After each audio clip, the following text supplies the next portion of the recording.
Before we get this video started, there's just one quick message that I have to say. My mom froze all of the beef. Now, Mom, quick question. How the frick am I supposed to eat if all the beef is frozen? Welcome to Cooking with Trace.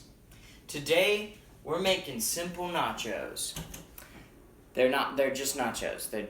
We're making nachos. For this recipe, you only need a few simple ingredients. First, you need some Mexican crunchers, alright? Those are the base. That's what's really gonna give the dish a body. Second, you need some orange French's Delight, alright? This stuff, I love it. Put it everywhere, goes with a whole lot of stuff, so you definitely need some of that. Third, you're gonna want some mole guapa, alright? That's just for afterwards. Personally, I don't love it, but a lot of people do, so I'm throwing it in there. Third, to last, you're gonna want some expired milk. That's really just gonna get the Mexican food stomach feel just right. And finally, you're gonna want some chunky tomato bomb. Psych! That's not it. We got one more ingredient to finish the whole thing. Beef. Now, as previously mentioned, my mom thought it would be really cool to freeze the beef. So, we're going to be throwing the beef into the oven for a bit, just for it to kind of defrost. In the meantime, let's prep our other ingredients. While the pan that I'm actually going to bake the nachos with is in the oven, I'm actually going to prepare my stuff by rationing it out in this bowl that I kind of almost cleaned. Let's get started. Son of a... Yeah. Who's your daddy now? Okay, now that we have the bag open, we can just reach into this opening somebody tore into the side like an animal. Okay, so you're going to want a nice even layer of Mexican crunchers. The number of how many you're going to use is going to vary on a lot of different factors. And also, I'm too lazy to measure anything, so, just do what feels right. That's the nice thing about making nachos, is you can be really lazy and cut all the corners and they'll still taste kind of okay. Now, in order to bring our nachos to the next level, we need a very even spread of cheese. Good enough.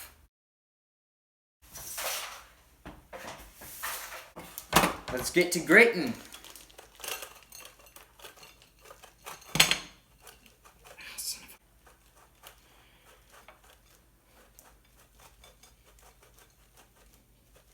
Oh, yup, my hand is bleeding.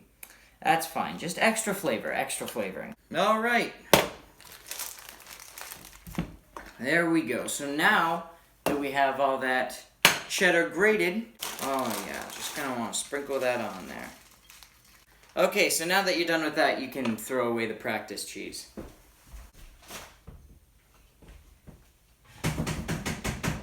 Alright, there we go. Just for giggles, let's throw on a few more Mexican crunchers.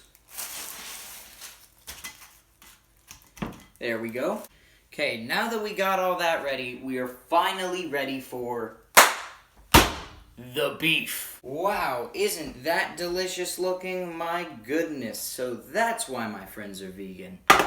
The beef's not totally defrosted, but it's alright because we can pick at it to help break it apart.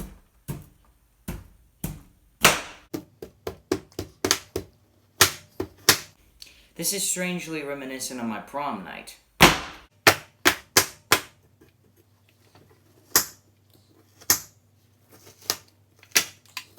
Once again, I ask you, Mother, why on God's green earth would you freeze the beef? It's fine, just freeze all the beef. Make all the beef frozen. It won't get in anyone's way. I'm not trying to make a cooking show. It won't interrupt anything. It's fine. Drain the juices. Draining the juice. Alright. I tried to drain the juices, didn't really go well. So here's what we're gonna do. So now that we have all the beef in the corner of the pan, we're gonna throw in the other ingredients.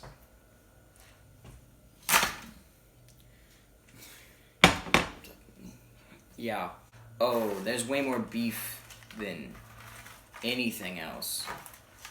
This is a really high beef to chip ratio. Now ignore the fact that the chips are 100% soggy at this point, because that's how it's supposed to be, I guarantee you. I promise you. Okay, let's get some more cheese up in this bizzle, because I desperately need it. Airplane? What for? Alright. We're done with that. Alright. I don't know how high to put the oven on. Alright, we're really close here, folks. Now we just take our nachos and throw them in the oven. The oven is at 350 degrees. We're going to throw her in for about 7 minutes. Meaning that I need something to do for 7 minutes.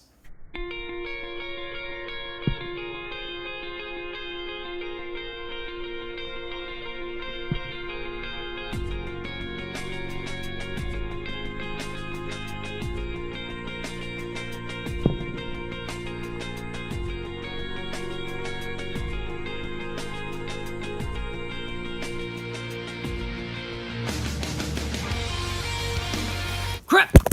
Wow, that sure was fun. But now, it's time to feast on the fruit of our labors. Oh, look at that. Ooh, looking good, looking good. Look at that, all of our hard work. But we're not done yet.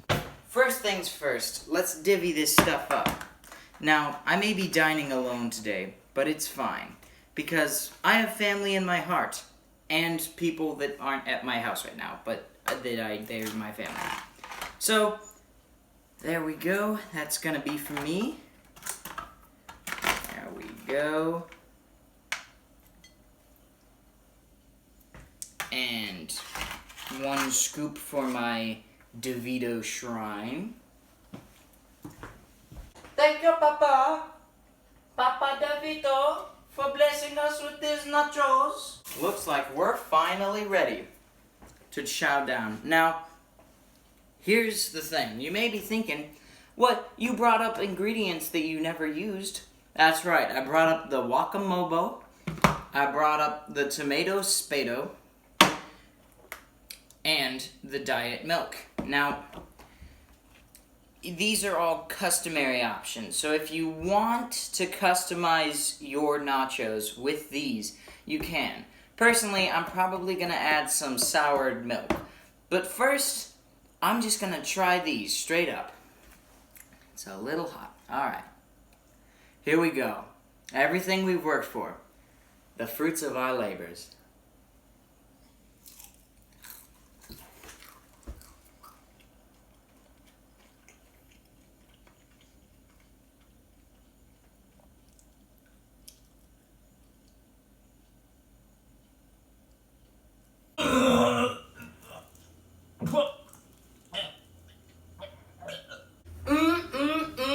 Delicious. Well, that's all for this video, guys. Be sure to like and comment what you want me to cook next. I'll be sure to ignore them.